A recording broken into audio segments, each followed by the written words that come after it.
encanta conversar con él. Está aquí Alejandro Weber, decano de la Facultad de Economía y Negocios de la Universidad San Sebastián, ex subsecretario de Hacienda, para hablar un poquito de economía y también en política, que nos gusta tanto. Alejandro, ¿cómo estáis? Buenos días. Alejandro. Don Benjamín, don Pato, muchas gracias por la invitación. Además, a mí me permite pasar las penas porque ayer fui a ver a la Católica, a Sausalito.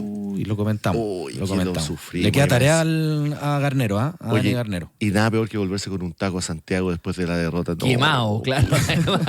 Desastre, así que gracias por la invitación. Ya. Oye, pasemos las penas, pues hablemos un poquito de política, también de economía. Lo hablaba un poquito fuera del micrófono de el nuevo jefe de la billetera fiscal. Próximo jefe de la billetera fiscal, Jorge Quiroz, habló en varios lados, en varios medios, y se le ve empoderado al hombre, ¿eh? Hay harta expectativa. Cuéntanos un poquito cuál es la lectura que tú haces y cuáles son los desafíos que se vienen por delante también. Sí, está muy empoderado Jorge Quiroz, enhorabuena. Un ministro de Hacienda tiene que estar, tiene que habitar el cargo, como dice el Frente Amplio respecto a este gobierno. Pero la pega que se le viene a Jorge no es fácil, ¿eh? Va a estar bien difícil por varios motivos. Obviamente el viento de cola de la economía, el precio del cobre. Estamos en una situación macro que está favorable para volver a crecer, tal como dice el Banco Central, y que proyecta que si lo hacemos razonablemente bien podríamos terminar el año en torno al 3%. Algunos creemos que puede ser un poquito más del 3%. Pero la situación fiscal está bien difícil. Sí. Fíjate que el año 2025 el gobierno había proyectado un déficit de 1,1 puntos del PIB. Esa fue su meta. Después la cambió a 1,6. Después dijo que iba a ser 1,8. El presupuesto entró con 2,2. Y nuestros cálculos son que va a estar más cercano a 3 puntos del PIB. El déficit estructural, 3 puntos del PIB. Esto en promedio más que duplica lo que ocurrió en todos los gobiernos anteriores, sin mediar crisis. Entonces es una situación complicada. Tenemos un presupuesto de la nación que fue mal formulado, lo han planteado muchos, Klaus Schmidt-Hebel y muchos más. Mal formulado porque se sobreestimaron los ingresos. Como fue la tradición, la tónica en este gobierno, Pato, se sobreestimaron los ingresos, nos pasamos películas con plata que no llegó nunca. Aumentó el gasto corriente de manera muy significativa.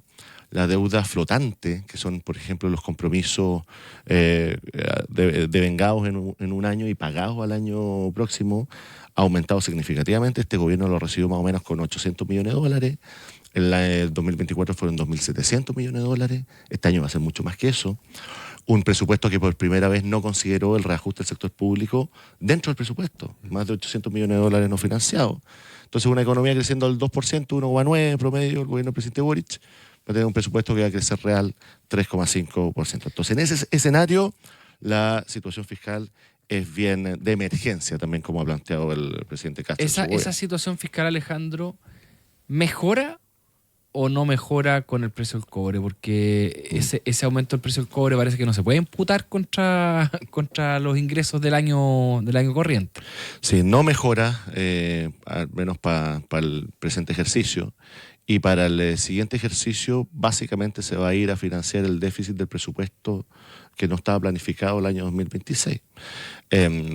Y también tenemos otros desafíos importantes. El programa de gobierno plantea como 3 ejes centrales para la agenda económica, ¿no?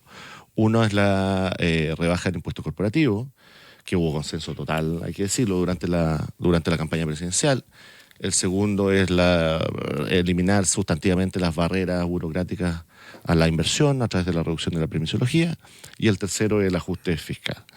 Y sobre estos temas hay algunos matices todavía en general en la discusión. Sobre el tema fiscal, el primer impuesto corporativo, recordemos que hoy día estamos en 27 puntos, la OCDE en realidad hoy día está más bajito el 23, está en 22 y algo, es el promedio. Y nosotros recaudamos 3,7 puntos del PIB por impuesto corporativo. Bien, y esto es casi regla de 3. Yo bajo un 15% del impuesto corporativo de 27 a 23 y voy a recaudar unos 1.500 millones de dólares menos, ¿no? Y el mayor crecimiento que genera ese shock a la economía no alcanza a compensar completamente. Pero compensa algo. Compensa buena parte. Buena parte. Sí, compensa buena parte. Esta va a ser parte de la discusión total, porque algunos creen que si es que uno baja los impuestos es tanto lo que aumenta la inversión y el crecimiento que se paga solo esa rebaja. Y otros te dicen, no, está bien, pero tampoco es nada, es una buena parte. Es una buena parte. Nuestros cálculos, Pato, es que compensa más o menos 2/3 de la caída. Pero nos queda todavía 1/3 que las arcas fiscales necesitan. Si hoy día el Estado no le sobra la plata. De hecho, hemos hablado antes del déficit estructural. Y la pregunta es cómo compensamos eso. Y ahí va a venir toda una discusión que se va a dar en el Congreso. porque estas grandes reformas tienen que pasar por el Congreso y tenemos que generar acuerdos para ver qué otro tipo de cosas se puede hacer. Hay algunos proyectos de ley, por ejemplo, que hoy día están dando vuelta y que podrían contribuir con esto. Un tema súper polémico, que son las apuestas en línea, que fue un proyecto que a mí me tocó diseñar en su momento. Esto es un mercado que ha crecido enormemente y que hoy día carece de regulación. Pues bien, ahí hay un proyecto que hoy día está en el Senado, que necesita ajustes, pero con un diseño apropiado permitiría recaudar algo así como 400 millones de dólares todos los años, que no es poca plata. ¿400? Cerca de 400 millones de dólares, que no es poca plata. Pero esto supone regularizar, formalizar, aceptar que estas apuestas existan.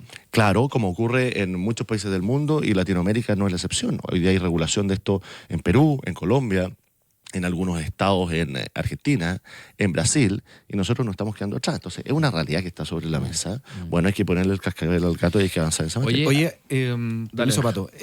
Volviendo un poquito más atrás, a propósito de estos tres pilares, ¿no?, que se pone la próxima administración en temas económicos. ¿Dónde dirías tú que está el mayor cuello de botella en todo esto? Porque hablabas también del Congreso, está el tema de la permisología y el tema de la caja fiscal. ¿Dónde ves que tú ahí que está...? Sí, es una buena pregunta. A ver, yo creo que hoy día lo que necesita nuestra economía es como un shock de confianza, ¿no? Y eso uno lo puede constatar. Pato, seguramente tú en las conversaciones con los inversionistas, hay un ánimo que es distinto. Totalmente. Y el ánimo distinto, las expectativas en la economía, por Dios, que son importantes, ¿no? Entonces ahora hay más confianza y los proyectos parece que sí se van a empezar a desarrollar. Tenemos oportunidades en ciernes que son importantes. Por ejemplo, tenemos un stock de cerca de 110.000 millones de dólares en evaluación, en el sistema de evaluación ambiental. Y para aprobar esos proyectos no hay que pasar por el Congreso, no hay que hacer ninguna modificación legal. Hay que terminar con lo que algunos han calificado como permisología ideológica, que es este concepto que tienen algunos funcionarios públicos que están más en capas medias en el Estado, de que un proyecto tal o cual finalmente deteriora el medio ambiente, que no es necesario avanzar, y se llega a la paradoja de que un mismo proyecto es aprobado en Arica, pero rechazado en los lagos, con prácticamente las mismas condiciones. Entonces, la permisología, a mi juicio, es uno de los elementos que va a permitir o no que nuestra economía despegue con fuerza. Pero hay un elemento que es transversal, Benjamín, y tú lo planteabas, y que tiene que ver con la capacidad de generar acuerdos en el Congreso y generar un ánimo favorable a los cambios. Los proyectos no salen del Congreso porque sean buenos proyectos necesariamente, o porque haya consenso técnico. De hecho, en los momentos de crisis en nuestro país el consenso técnico fue completamente irrelevante. Por ejemplo, con los retiros previsionales. Se despreció la técnica. Se despreció completamente. Entonces ahora el péndulo parece que se movió y lo mejor es la técnica y lo mejor es la despolitización. Pero la verdad es que cuando vaya el Ejecutivo al Congreso con un proyecto de ley, la rebaja del impuesto corporativo no va a ocurrir porque sea un proyecto impecable y que esté bien diseñado. Va a ocurrir en la medida que a la gente le haga sentido, en la medida que sea un proyecto legitimado y que los parlamentarios sientan también una cierta presión ciudadana positiva de que esto tiene que avanzar. Si no logramos generar esa conciencia, es muy fácil que esto se transforme, por ejemplo, en un beneficio para los súper ricos, claro. Y en todos estos relatos que están y mal a en costa de, país. porque claro, a costa de recortar otras cosas que pueden ser clasificadas incluso como gasto social, o sea que el costo lo paguen los más pobres, los más vulnerables. Absolutamente. Ese relato puede prender fácilmente. Puede prender fácilmente y es muy difícil de explicar. Yo aquí voy a tratar de explicarlo en simple. El presupuesto de la nación son 90.000 millones de dólares. Si uno considera todos los programas más el gasto en salud y educación que uno puede considerar como gasto social, representa más o menos 49.000 millones de dólares. Eso es algo más de la mitad del presupuesto. El resto del gasto, cerca de 40.000 millones de dólares, es gasto no social, llamémoslo así. Pago de remuneraciones, arriendo de oficina, infraestructura, algunos contratos, pago de deuda, etcétera. Entonces, cuando las personas o algunos políticos de izquierda dicen no, pero es que es imposible hacer un ajuste fiscal de 6.000 millones de dólares sin afectar el gasto social, eso es completamente falso. Se puede hacer. Lo que es más difícil son los tiempos que se han trazado. Y eso se planteó también en la discusión de la campaña, eran 6.000, 3.000, ¿en cuánto tiempo? 18 meses. Lo importante es que hay que hacer un ajuste fiscal de gran magnitud. Y hay que hacerlo de manera realista. No es tan fácil recortar 6.000 millones de dólares en 18 Bueno, meses. de hecho, conversamos con Alejandro Weber, decano de la Facultad de Economía de la Universidad de San Sebastián y ex subsecretario de Hacienda del gobierno de Piñera II. Bueno, no es tan fácil. Y sabéis que acá hay algo que te quiero preguntar, Alejandro, tiene que ver con que más o menos 60 y algo % de los ministros son independientes. Sí. Casi, o muchos, sin ninguna experiencia pública. Sí. Entonces, ¿cuánto de lo que van a tener que hacer, de plantear, va a ser técnico y cuánto va a ser político? O sea, oye, escribir un proyecto que diga bájese la tasa de impuestos del 27 al 23 lo hace cualquiera. O sea, Sí. pero aprobarlo no requiere mucho talento técnico, requiere mucho talento político. Entonces, ¿te gusta esta composición de tanto independiente? ¿Cómo se lo toman los partidos esto? Mira, yo creo después de todas las especulaciones que hubo, a mi juicio el gabinete quedó harto mejor de lo que pintaba las semanas previas. Pero obviamente hubo descontento en los partidos y esto lo plantearon expresamente, digamos, a muchos dirigentes y exdirigentes respecto de la conformación. Ahora yo diría que más allá de la militancia o no militancia, que es algo que además a la ciudadanía le importa bien poco, ¿no? Que los partidos hagan su pelea por allá, en fin. Lo que sí es importante es tener capacidad política. Porque no sé, pienso en los desafíos en el Ministerio del Trabajo, por ejemplo. Bueno, los desafíos del Ministerio del Trabajo son de una exposición brutal. Totalmente.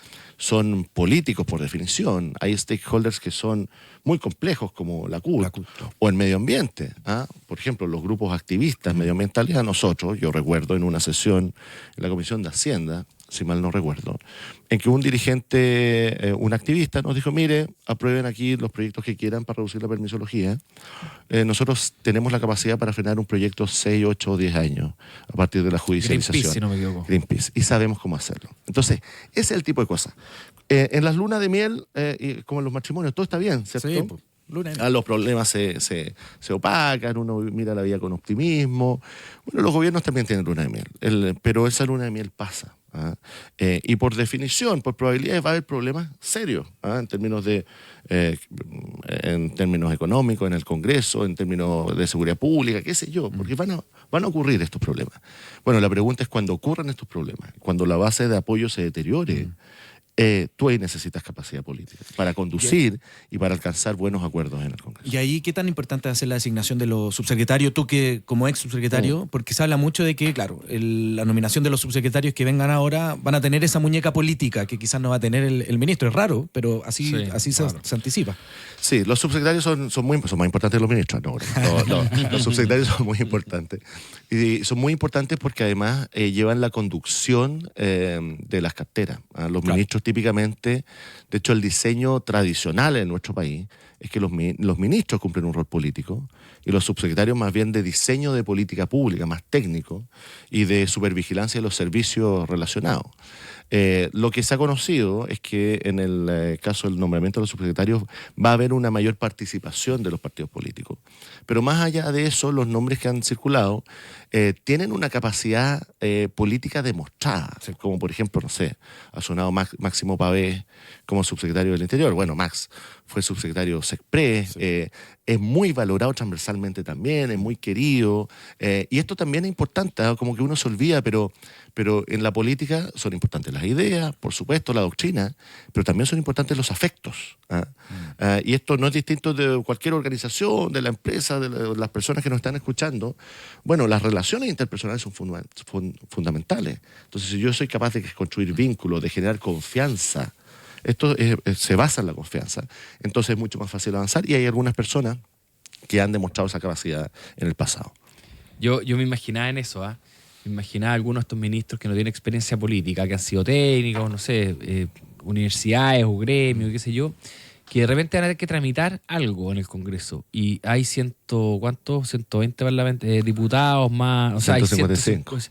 Y no conocía a nadie, conocía a 4. No hay confianza, o sea, va a llegar a la reunión y va a decir, oye, ¿cómo se llama este del frente? No, este es el senador tanto, este es el diputado tanto. O sea, partir de cero.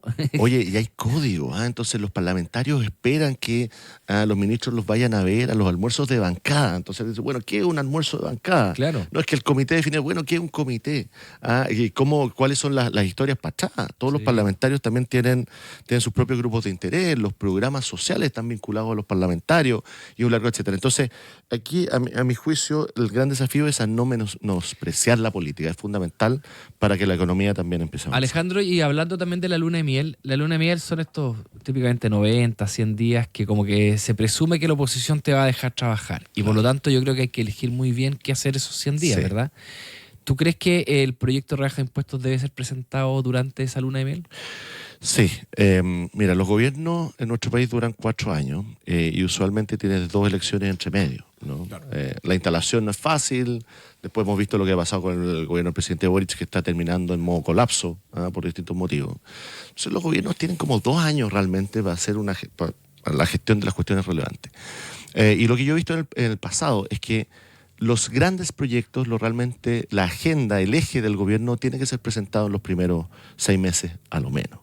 Porque te permite la discusión, te permite que la ciudadanía entienda cuáles son las prioridades y comunicar cuestiones que son difíciles. Entonces yo sí creo, Pato, que la rebaja de impuestos corporativos tiene que ser presentado en los primeros 90 días. Sí creo que la agenda de reducción de permisología tiene que ser presentado en los primeros 90 días y también creo que el ajuste fiscal tiene que ser presentado a la ciudadanía en los primeros 90 días. ¿Tú crees que es recomendable abrir la puerta de la reforma al estatuto administrativo en esta pasada? Yo sí creo que es recomendable. Hoy día tenemos una situación con el empleo público que algo lo hemos conversado acá, que es bien crítica. Cuando uno mira el gasto fiscal, el 20% del presupuesto de la nación se va al pago de remuneraciones de funcionarios públicos. El costo fiscal de un funcionario público del gobierno central es 2,6 millones de pesos al mes. 30 millones de pesos al año más o menos. Exactamente. Un funcionario de contrata, que son cerca de 300.000 personas del gobierno central, tiene un costo fiscal de 2 millones de pesos mensuales. Un funcionario de planta de 4,4 millones de pesos mensuales. Wow. Son cerca de 100.000 personas. Con una rotación cercana a cero y con un gasto que se incrementa y que no está financiado en la ley de presupuestos del 2026. Todo eso, a mi juicio, urge que hagamos una reforma quizás quirúrgica, pero relevante. Fíjate que la crisis de las licencias médicas, ¿no? 25.000 personas que mintieron, que usaron licencias médicas fraudulentas. De esas 25.000 personas se hicieron 7.000 sumarios. Hemos conocido de 51 personas desvinculadas, de las 25.000 por esos sumarios. Eso es como una bofetada a la confianza de la ciudadanía y yo creo que hoy día está la gente sensibilizada con este tema y por lo tanto es un buen pie para avanzar. Si no avanzamos hoy día, va a ser muy difícil, Pato, que se haga en un futuro cercano.